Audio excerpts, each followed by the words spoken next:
Christy here for Sunny Studio Stamps, and today I'm going to be making a card using the adorable Harvest Mice. So I've stamped out all the images I'll be using on some Nina Solar White cardstock, and I'm going to be coloring with my Copic markers. I'm going to start with E50, E51, and E53 for my mice. So I'm using that E53 as my shadow shade and just laying those in wherever I think they should go, mostly along the back side of his body, and then a little bit under his arm and around the curve of his thigh. And then I'm blending that out with the E51. Just making that color nice and soft so that I can come in with that E50 and blend that out. But I'm not going to cover the entire mouse. I'm going to let him fade off to white in a few little places. And I'm going to color the other two mice the same way, but I'm going to do that off screen just to save some time in the video. And then I'm going to move on to adding some little details to them.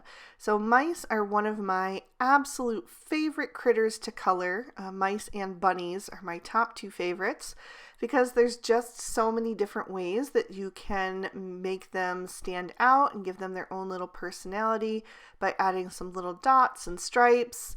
And so I'm using the E53, E55, and E57 for that. So I recently had a question on my YouTube channel where a viewer was asking me how to get these three marker shades to combine. They were having trouble getting the E53 and the E55 to blend well together. And I had problems with these shades in the past as well. I thought maybe it was the E53's nib, so I swapped that out for a brand new one. And I thought I would use those today and see if I encountered any new problems. And I discovered that the E53 and the E55, they just don't like each other very much. They don't like to play nice together. I was able to make them work by adding in a little extra E55 sometimes, or blending out the E53 with the E51, but they did tend to want to separate. So if you're having trouble with these, it's not just you. Maybe stick with the E20s or the E30s instead. I'm moving on to my next combo, which is YR000, YR00, and YR01. And I'm going to use these shades to color in the insides of the mice's ears and their tail, and also add a little bit to their bellies. And then I'll color in their noses with just that YR01. So I'm just kind of flicking the color in softly so I get a nice fade that's going to match with the rest of their body. I'm moving on to the wheelbarrow, and I wanted that to be a nice bright pop of red on the card, but I didn't want anything too bright because this is going to be a fall theme card, so I wanted to use something that had a little bit more of a dusty tone to it. So I'm using R46, R56, and R59 for that. And I started with that R59, just kind of laying in some stripes to separate the different boards that are made up of this wooden wheelbarrow. And then also just the different parts of it, adding a little line of that as well. I'm also going to add a little color to the spokes of the wheel. And then I'm going to begin to blend that out with the R56, which is a really dusty shade. That one has a lot of gray tone in it. So I'm just going to bring that color up a little bit further and fill in about halfway of each of those boards. And then I'll bring in that R46, which is going to add a nice pop of brightness. This one is almost a wine red. It's really vibrant, but still in keeping with those fall tones. And I am coloring right over that R56 as well because they don't really transition well into each other, but having that R56 under part of the R46 just adds a bit more depth. For the wheel, I'm going to use C3, C5, and C7, and I'm starting underneath that bar and putting in a shadow with the C7, and then I'm going to add a little bit of that on the opposite side, and then I'll blend that out with the C5, just kind of bringing those shades to meet each other, and then I'll fill in the white space that remains with that C3. And I also colored in that center part of the wheel with just the C3. And now I'm moving on to my pumpkins. So I'm going to use a couple different shades for these. The first one that I'm doing is kind of a dusty orange as well. This one is YR12, YR14, and YR18. I added that YR18 down at the bottom and went up in a flicking motion, and then used the YR14 and then came in at the top with the YR12. I'll do a couple more off screen as well as the little mouse pumpkin. And then for the next combo, I'm going to do a little bit of a brighter shade with the YR04, YR07, and YR09. Still coloring bottom to top so that I have that nice highlight where the sun would hit at the top of the pumpkin. And I'll do a few more in that combo as well. And then I decided to do a couple in green. I always love the green gourds that they have as well, so I thought that might be fun to just add something different.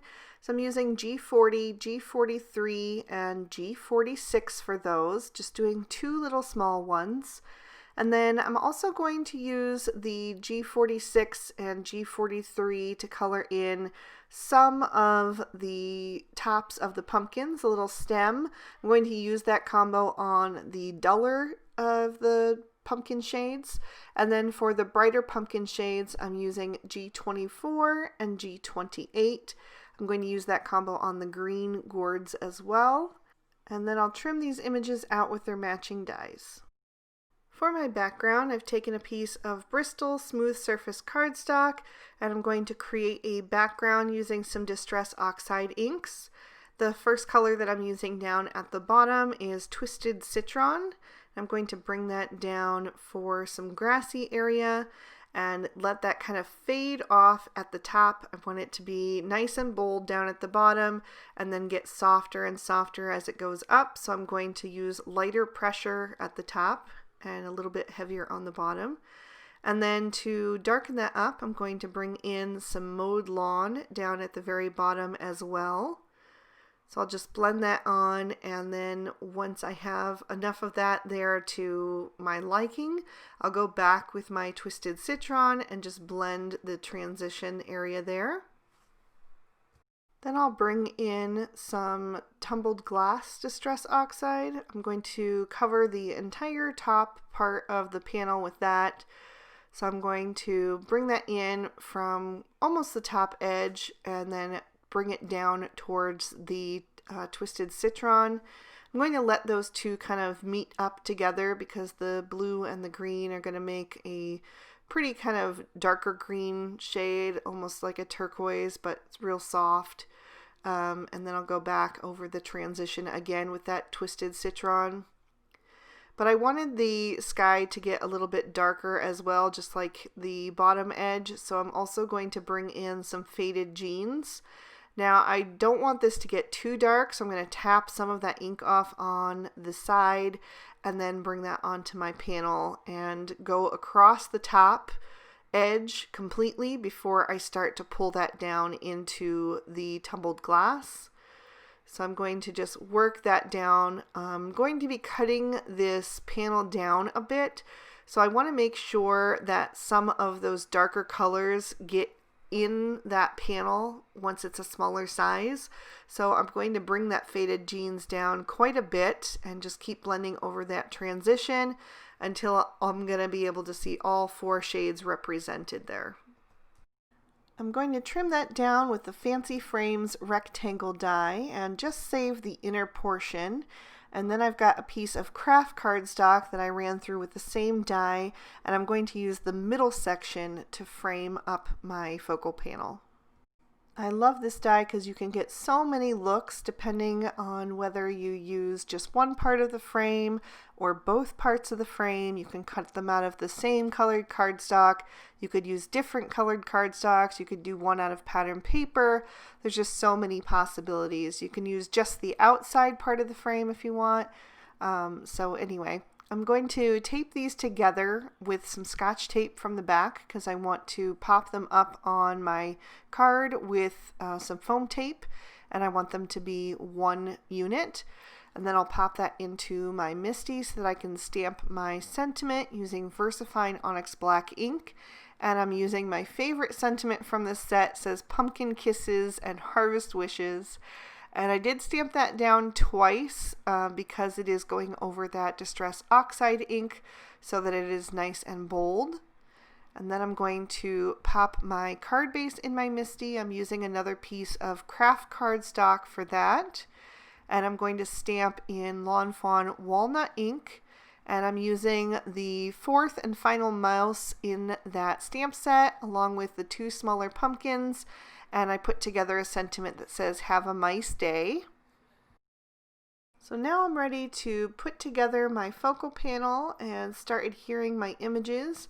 I'm using some liquid glue to attach all of them. And I'm going to begin with the wheelbarrow because I want to make sure that that is centered just right on the card.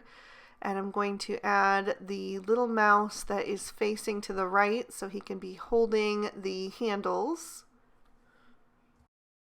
Then I'll take one of the big pumpkins and I'm going to add that inside the wheelbarrow. I'm going to put that to the right side of the wheelbarrow and make sure that that stem is not covering up any part of the sentiment but kind of pointing your eye up toward it.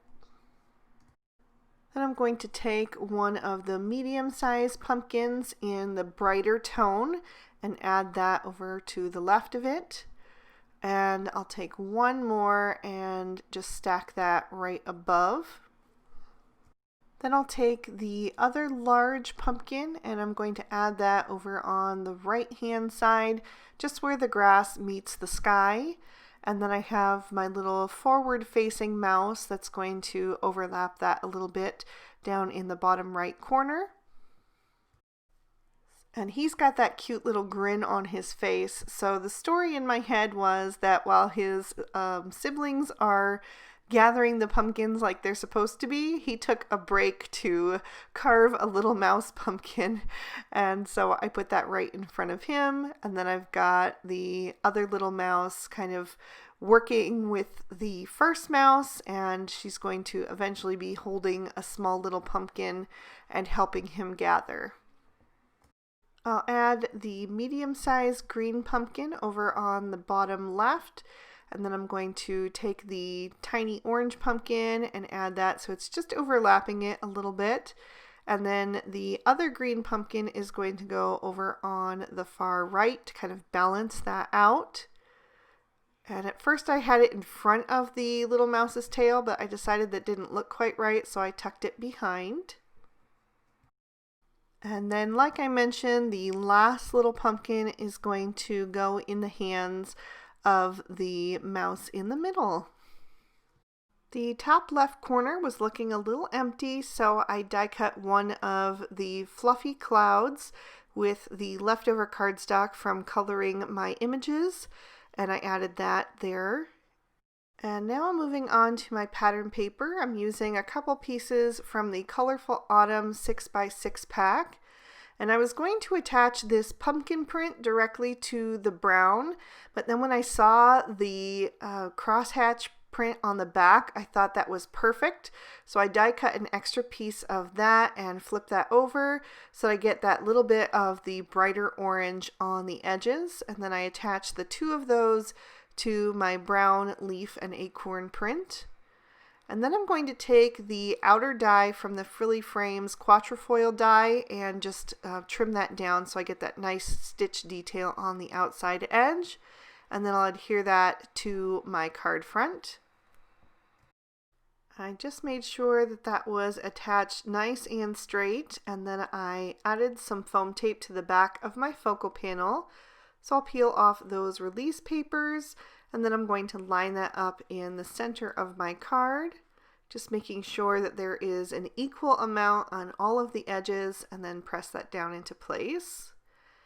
And that is going to complete my card for today. I will lift that up to the camera so you can see all of the detail and give you another peek at the inside.